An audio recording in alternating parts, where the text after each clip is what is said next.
For my son's birthday, my brother Adam gave my 12-year-old Matthew a MacBook Pro at our family gathering in Napa Valley.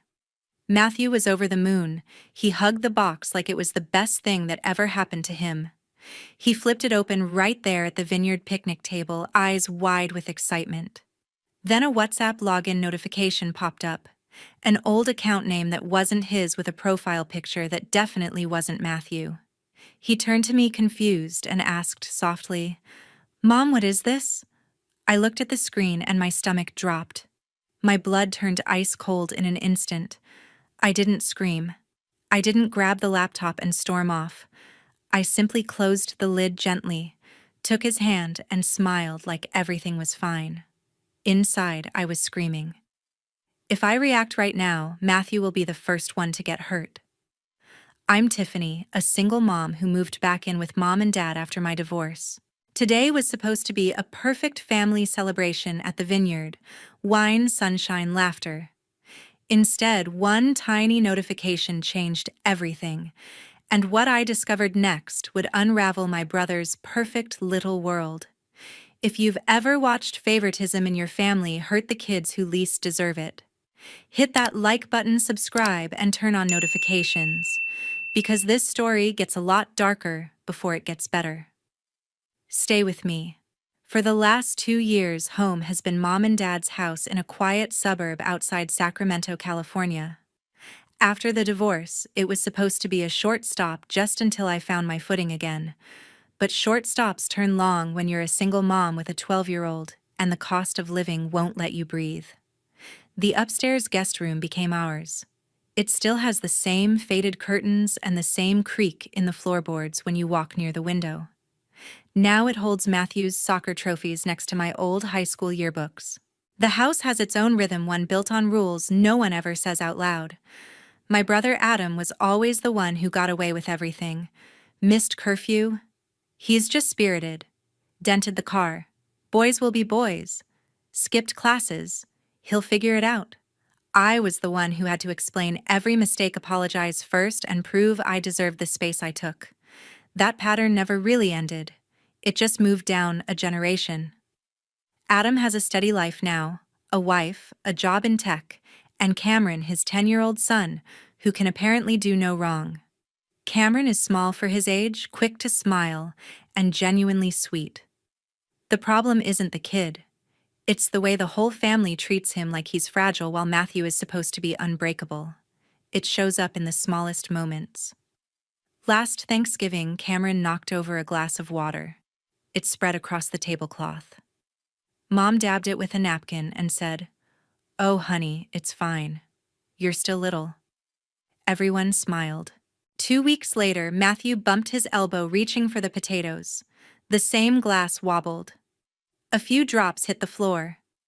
Dad looked up sharply. "You're 12 now, Matthew. You're old enough to be more careful." Adam chuckled like it was a joke. I swallowed the words I wanted to say. When Adam brings Cameron over to play, the house lights up. Mom pulls out the chocolate chip cookie dough she keeps in the freezer just for him. Dad digs the old Nintendo from the attic.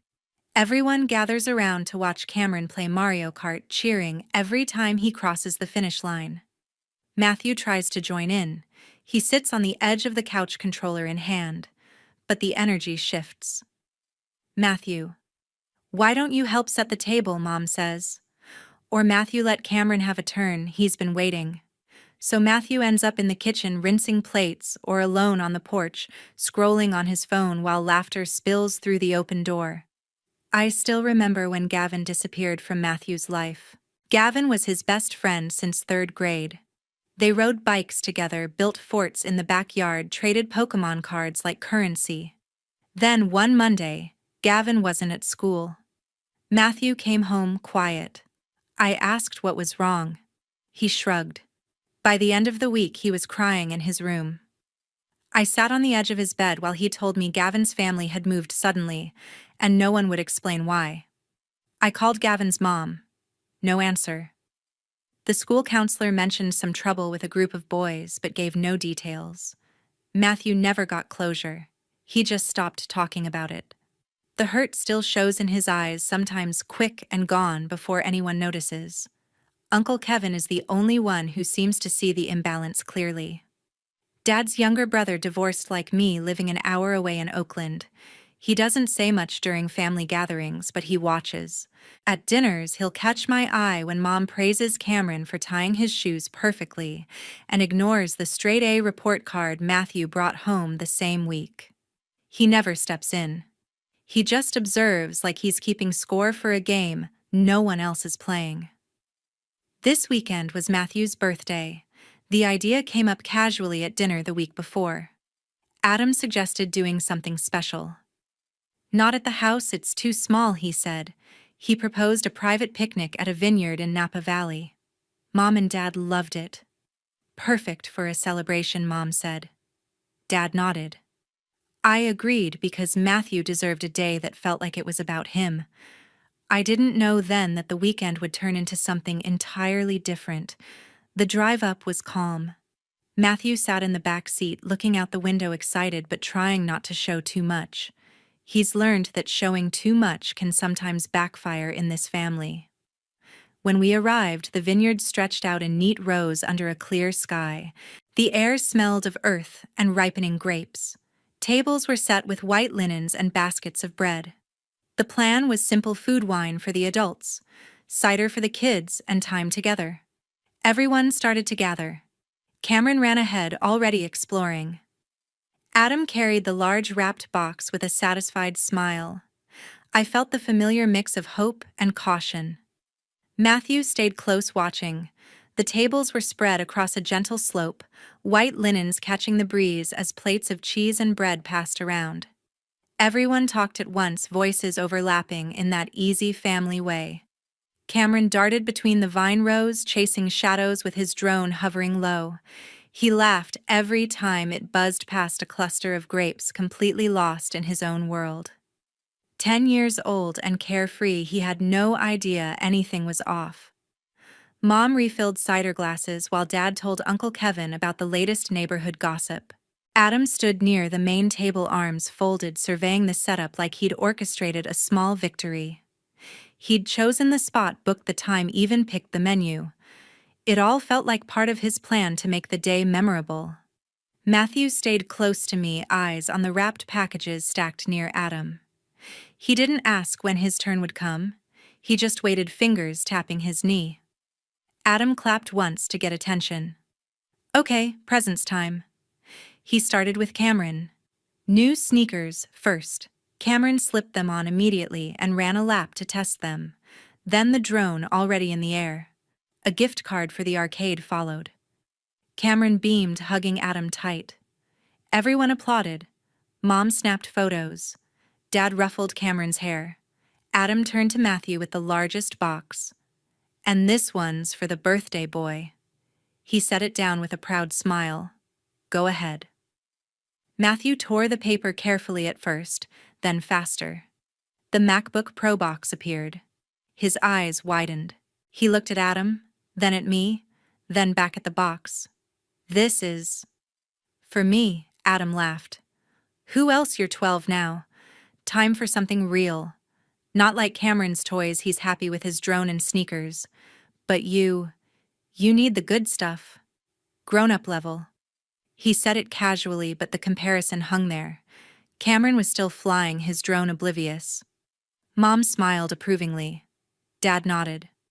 Uncle Kevin stared at his glass. Matthew didn't hear the edge.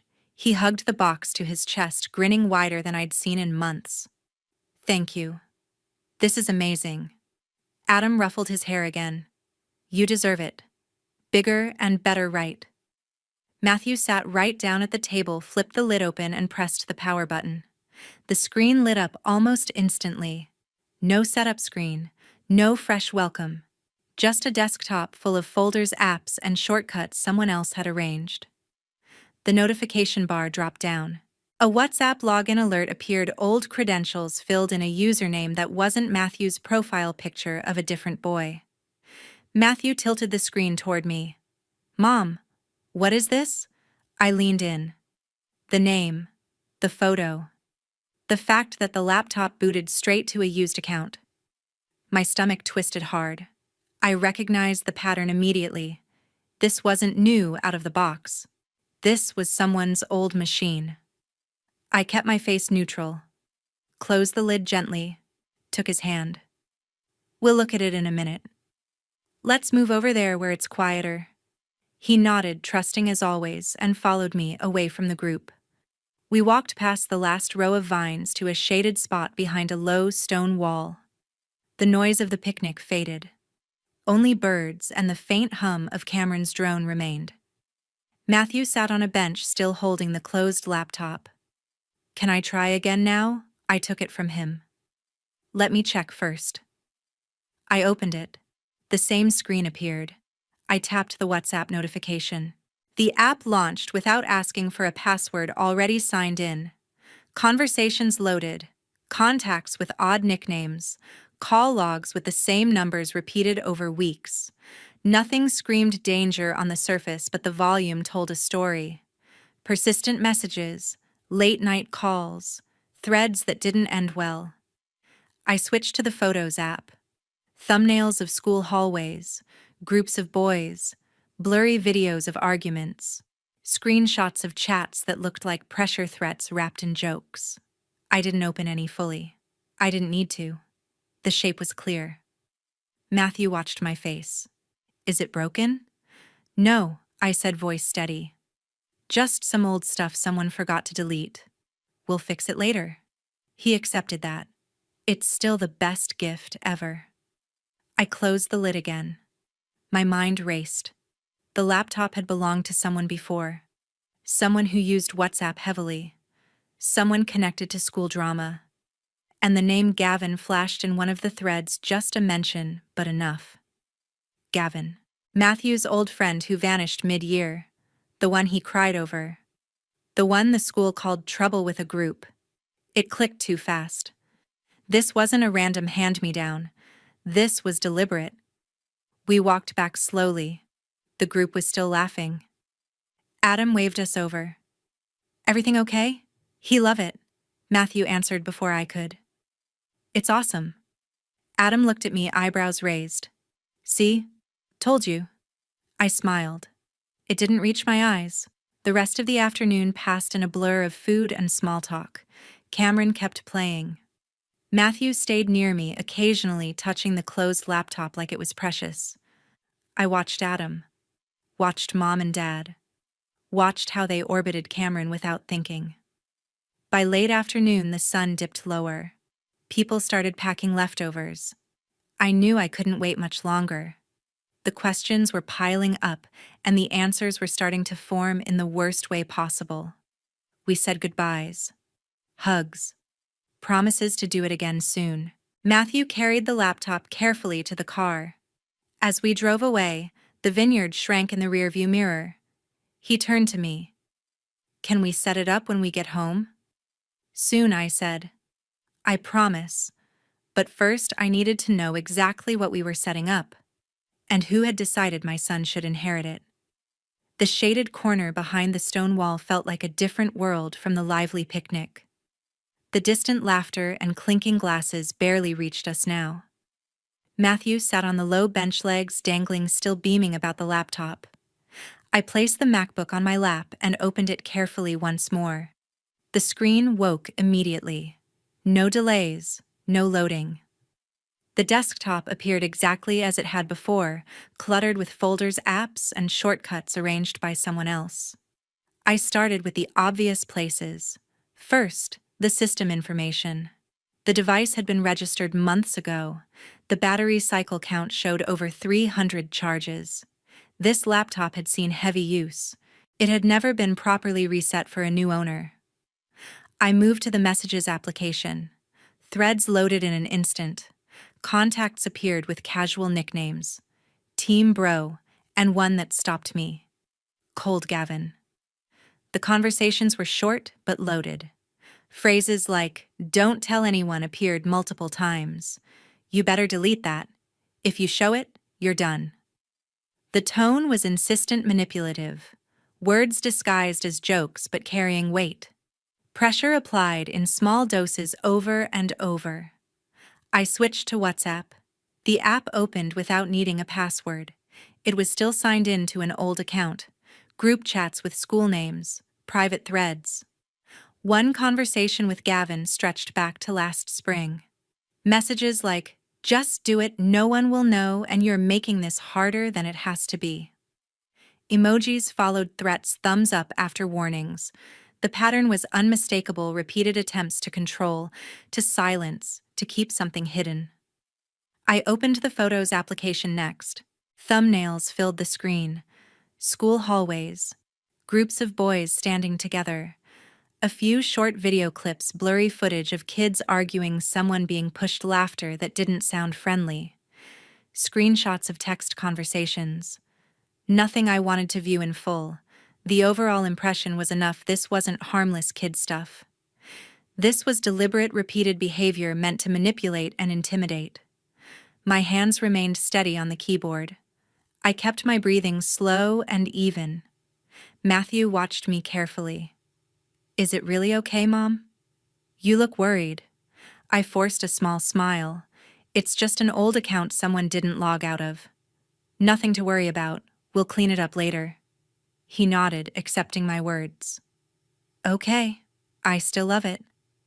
I believed he did, and that made the knot in my stomach tighten even more. I closed the Photos app, returned to the main desktop, opened the call history. The same numbers appeared repeatedly: missed calls, repeated attempts, late-night timestamps, all leading back to the same contacts. One name kept surfacing in the logs: Gavin. Gavin. Matthew's old best friend. The boy he cried over when he suddenly stopped coming to school. The one whose family moved without explanation. The school counselor's vague words echoed in my memory: some trouble with a group of boys. I had always wondered. Now the pieces fit too neatly. I checked the device owner information again. The registered email was one I recognized. It matched the account Adam used for Cameron's old tablet, the one he replaced 6 months ago when he upgraded Cameron to a newer model. The profile picture cropped from a school photo. The timestamps aligned perfectly with when Gavin transferred out mid-year. This laptop had belonged to Cameron. The realization landed like a stone in still water. Adam hadn't bought a brand new MacBook. He had repurposed Cameron's old one, wiped it incompletely, or perhaps not at all, wrapped it up, handed it to Matthew. Why? The answer formed slowly but clearly: to remove evidence, to shift any potential fallout, to make the device belong to Matthew now, because Matthew was older, more responsible, easier to explain away if questions ever came up. Because in this family, Cameron was always protected and Matthew was always the one expected to handle things. I closed all the apps, shut the lid softly, looked at my son. He was still smiling, completely unaware of the storm raging inside me. "It's okay," I told him again. "We'll fix everything when we get home." He trusted me completely. He always had. We sat in silence for another minute. The vineyard breeze moved gently through the vines. I thought about every casual comparison Adam made, every time Mom excused Cameron's mistakes, every time Dad held Matthew to a higher standard. The favoritism had always been there, but this time it crossed a dangerous line. This wasn't a careless mistake. This was intentional. This was someone deciding that my son could carry the consequences of another child's actions, because he was bigger, stronger, easier to manage. The thought made my chest ache. I stood up slowly. "Let's go back. We don't want to miss the cake." Matthew jumped up, laptop tucked under his arm. "Can I show Uncle Kevin now?" "Maybe later," I said gently. "First, let's eat." We walked back toward the tables. The group was still gathered, laughter floating on the air. Cameron was showing off his drone again. Adam was talking with Dad. Mom waved us over with a smile. I returned the smile. It felt brittle. But inside, everything had shifted. The laptop was no longer just a gift. It was evidence. And the questions were growing louder by the second. For the first time in my life, I wondered if I hadn't seen this, What would my son have been forced to carry in place of someone else? The group had migrated to the shaded area near the main table. Plates were being cleared, glasses refilled. The afternoon sun slanted lower, casting long shadows across the vines. Cameron was still flying his drone now, trying to make it hover over a row of grapes. Adam stood talking with Mom and Dad, voices low but carrying in the quiet moments between laughter. I lingered near the edge of the circle, Matthew beside me with the closed laptop. He was showing it to Uncle Kevin, who nodded politely. I kept my distance from the main conversation, positioning myself behind a cluster of barrels where I could hear without being seen. The barrels were stacked high enough to block the view from the table, but not the sound. Adam's voice came first, low and urgent. "We can't just leave it like this. The school's already asking questions about Gavin." Mom responded, calm as always. "They won't trace it back." Matthew's got it now. Dad grunted in agreement. Matthew's older. He can handle it better. Adam exhaled sharply. Exactly. Matthew's 12. He's big enough to deal with whatever comes up. Cameron's only 10. He wouldn't know what to do if they started digging. Mom added softer. And Tiffany's always been reasonable. She'll figure out how to explain it. She always does. The words landed like stones. I pulled my phone from my pocket, switched it to silent, opened the voice recorder app, pressed record, held the phone close to the barrel angled toward the table. Adam continued. "I didn't think it would get this far. But the messages, the videos. If they find that old account, it points straight to Cameron." Dad spoke quietly. "Then it points to Matthew now." Problem solved. Mom sighed. "It's not ideal, but Cameron's too young. He'd fall apart. Matthew's tougher. He's used to figuring things out." Adam's tone hardened. "Tiffany will manage it. She always overreacts at first, but she calms down. She won't make a scene." A pause. The drone buzzed overhead. Cameron's laughter echoed. Dad added, "We gave it to him. It's his now. End of story." I felt the phone vibrate slightly in my hand as it recorded. My thumb stayed firm on the screen. I didn't move, didn't breathe too loudly. Uncle Kevin was standing a few feet away, closer to the table than me. He had turned his head slightly, eyes on the group. He didn't say anything, didn't step forward. But his face tightened. His jaw worked once. He saw me behind the barrels. Our eyes met for a second. He looked away. Said nothing. Adam lowered his voice further. "As long as no one checks the history too closely, we're fine. Matthew won't know the difference. He's just happy with the laptop." Mom murmured agreement. "He's a good boy. He'll take care of it." Dad chuckled dryly. "Better him than Cameron." The recording kept going. Every word, every pause, every casual justification. I stopped the app, saved the file, slipped the phone back into my pocket. My heart was pounding, but my hands were steady. I stepped out from behind the barrels, walked back to Matthew and Uncle Kevin. Matthew was still showing off the closed laptop. Uncle Kevin looked at me again, this time longer. His expression was unreadable, but the silence between us said enough. I forced a smile. "Cake time soon." Matthew nodded eagerly. "Yeah, can we have chocolate? Of course." I glanced at Adam, Mom, and Dad. They were smiling now. Conversation shifted to something lighter. The moment had passed for them. For me, it hadn't. The rest of the afternoon moved slowly. Cake was cut, candles blown out, photos taken. Cameron ate 2 pieces. Matthew ate one carefully, like he was savoring something rare. I watched the 3 adults. Adam laughing, Mom fussing over Cameron, Dad checking his watch. Uncle Kevin stayed quiet, sipping wine. When the sun began to dip behind the hills, people started gathering things. I helped pack the leftovers. Matthew carried the laptop carefully to the car. Cameron ran ahead, drone in hand. As we loaded the car, Adam walked over. "Good day, huh?" Kid loved the gift. I looked at him. He did. He clapped me on the shoulder. Told you, bigger and better. I didn't answer, just nodded once. We drove away. The vineyard disappeared in the rearview mirror. Matthew turned to me in the back seat. Mom, can we set it up tonight? I gripped the wheel a little tighter. Tomorrow, I said. We'll do it tomorrow. Inside, the recording burned in my pocket. Proof. Not just suspicion anymore. Actual words. Actual intent. They had chosen. They had decided my son could carry the weight. Because he was older. Because he was easier. Because Cameron needed protecting. And in that moment, everything became clear. The people who should have shielded my child had decided to use him as a shield instead. The adults were the ones making the choices.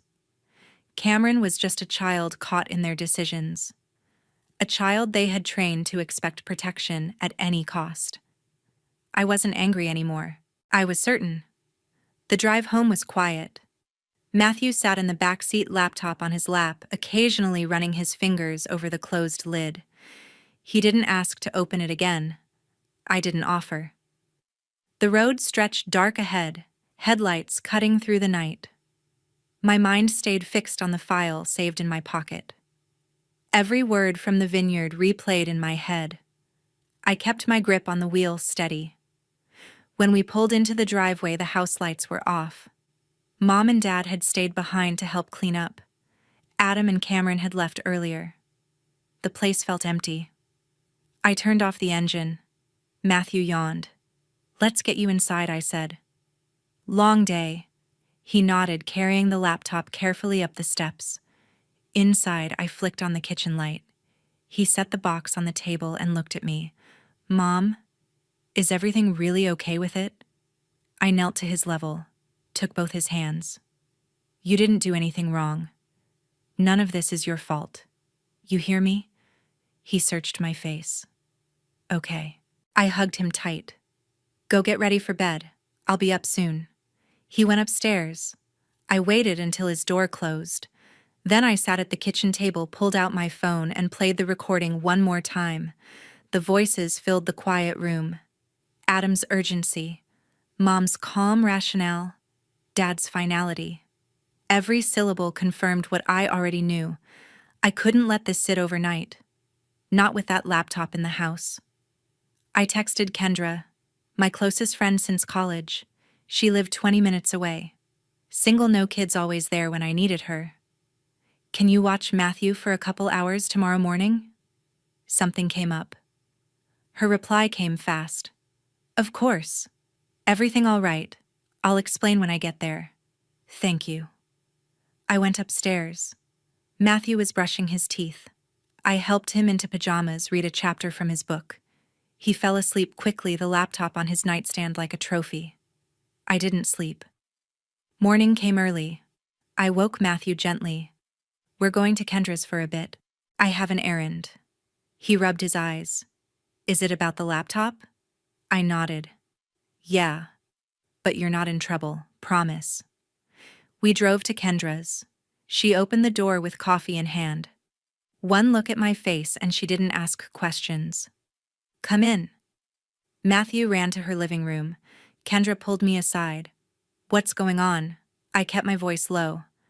I need to take the laptop somewhere. Can you keep him here until I'm back? She nodded. As long as you need. I hugged her. Thank you. I left Matthew with her. Told him I'd be back soon. He waved from the couch, already distracted by Kendra's dog. The school was 40 minutes away. I drove straight there. The parking lot was empty, it was Saturday, but the front office was open for weekend activities. I walked in with the laptop and my phone. The principal's assistant recognized me. Mrs. last name. Is everything okay? I kept it simple. I need to speak with the principal, or whoever handles student conduct issues. It's urgent, related to Gavin's transfer last year. She called the principal. He came out 5 minutes later. We went into his office. I set the laptop on his desk. This was given to my son as a gift. It's not new. It has history. Call logs, messages, photos. Things that shouldn't be on a child's device. I believe it belonged to another student, and I have a recording of family members discussing why it was given to my son. I played the recording. The principal listened without interrupting. When it ended, he leaned back. This is serious. We'll need to involve the district office and possibly law enforcement. But first, can I take possession of the device I handed it over? Yes. And the recording is copied to my cloud. He logged the laptop as evidence, took my contact information, promised to follow up within the day. I left the school feeling lighter. Not relieved. Not yet. But the first step was done. Back at Kendra's, Matthew was playing with the dog. Kendra met me at the door. How'd it go? They're handling it. Thank you. She squeezed my arm. Whatever you need. I took Matthew home. He didn't ask about the laptop. I didn't bring it up. The calls started that evening. First Adam. I let it go to voicemail. Then Mom. Tiffany. What's going on? The school called Adam. They're asking about the laptop. I didn't answer. Dad next. We need to talk. This is getting out of hand. I listened to the messages. Then I blocked all 3 numbers. Emails. Social media. Everything. The last call came from Adam late that night. I answered on speaker. What the hell, Tiffany? You took it to the school. I kept my voice even. Yes. You have no idea what you've done. Cameron could get in trouble. He already is. Silence. This could ruin his life, Adam said. I didn't flinch. It almost ruined my son's. He started to speak. I cut him off. We're done. Do not contact me. Do not contact Matthew. Do not try to reach us through anyone else. I hung up. The line went dead. I sat in the dark kitchen. The house was quiet. Matthew was asleep upstairs. For the first time in years, the silence felt safe. I had taken the first real step. The rest would follow. After that phone call, the silence was complete. No more voicemails, no texts, no surprise visits. I changed the locks the next day, forwarded nothing, blocked every number, every email, every social account. When a mutual friend tried to pass along a message from Mom, I thanked them politely and asked them not to do it again. The boundary was drawn in permanent ink. We moved out 3 weeks later. A small rental in a different suburb, nothing fancy, but it had 2 bedrooms, a yard, and a door that locked from the inside. The first night, Matthew chose the paint color for his room. Blue. The same shade he'd wanted for years but never asked for. I said yes without hesitation. The fallout came in stages. The school moved quickly. Cameron received formal disciplinary action suspension for the remainder of the semester and mandatory counseling sessions. At 10 years old, he wouldn't face criminal charges, but the counseling was required and the record would follow him.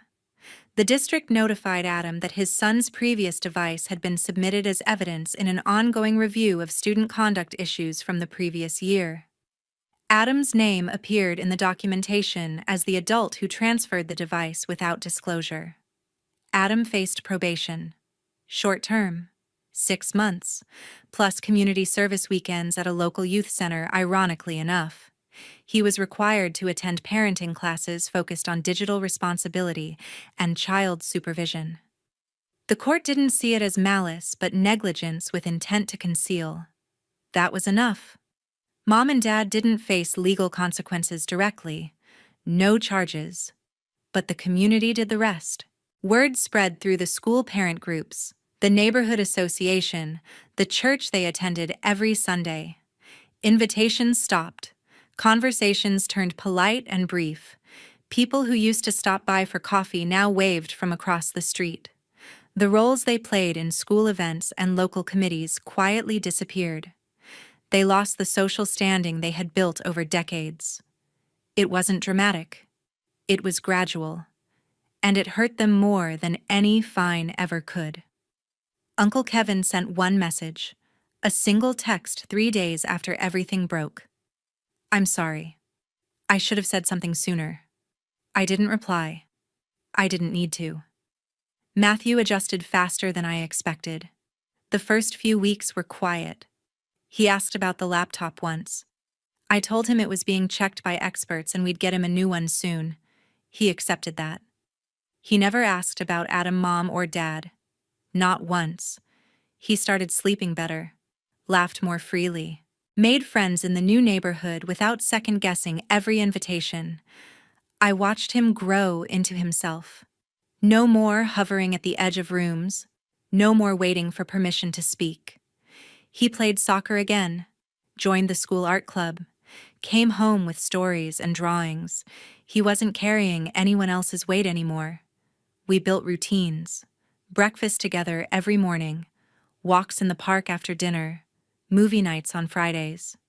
Simple things, safe things, things that belong to us. 6 months later, the house felt like home. Not temporary, not borrowed, ours. I thought about the vineyard often, the picnic tables, the vines. The moment I closed the laptop lid and decided, I didn't regret it. Not for a second. The family I thought I had wasn't real. It was a version built on conditions, on who got protected and who got expected to understand, on who was allowed to make mistakes and who had to be perfect. I didn't lose my family that day. I only stopped protecting a version of family that had never protected my son. Now we have something real, small, quiet, safe, and that's enough.